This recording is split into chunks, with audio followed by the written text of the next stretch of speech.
I was in Tamil Nadu to attend the wedding of a rich distant cousin of mine. And by rich, I mean very rich. Rich enough to own 7 cars, the cheapest of which is an Audi sedan. And rich enough to saddle the bride with almost 20 million Indian rupees worth of gold. The attendees at the wedding were also high profile. There were district chiefs of almost all the mainstream political parties, sitting, and ex-MLAs and MPs, an ex-judge of the district court, jewelry store barons, Gulf-based business tycoons, and so on. The VIP parking lot was almost running out of space, and it looked like an auto expo with expensive luxury cars lining up one beside the other like calendar girls posing for a group photograph. I must admit I was a bit ashamed to turn up riding a motorbike to the event. "I know how they got rich," said a distant uncle of mine who was standing with me observing all of this. His tone was dismissive and contemptuous. "The groom's dad is a cheat. He said he was an architect or something when all he had was some stupid diploma. Then he fooled a lot of people with that and got them to hire him to build their houses. He made friends with some local politicians and then grabbed government land, and that's how they set up this huge empire of colleges and realtor firms that they have today." He was still very dismissive. What he said was partially true. They did, in fact, get rich only recently, right before our eyes.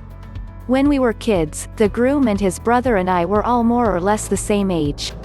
Although we were distant in relation, we were quite the good friends, and no visit to my native place would go without meeting them and chumming around. It was only later that as we grew up and moved on with our lives and visits to our hometown became rarer that we began to lose touch. But there was still the occasional pleasantries exchanged on Facebook. But the other part about how they cheated their way to the top was complete bullshit. I know because my parents are closer to this family than this envious, jealous uncle of mine was. They got rich because they worked hard, extremely hard with whatever they had. The cousin's father was indeed an architect with a diploma instead of a degree, but he was bloody brilliant at what he did. He also had a sharp, business bent of mind and had found some contacts who were willing to invest in his startup architecture firm. A decade of success as builders followed.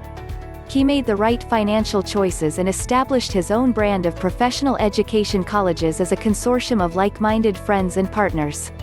And today he has an empire in the education and health sector. I saw them move out from their humble 2-bedroom home in my mom's village to this humongous bungalow that they were now residing in. I saw how a Maruti Alto made way for an Innova and then to a starting range Mercedes-Benz, and now this fleet of luxury cars. And yet, there was this man giving me a rundown of the history of how these people got rich. And this wasn't the first time he had spoken ill of people who had known success. According to him, everyone who is rich is corrupt and got there because they cheated merrily. Which is just plain rubbish.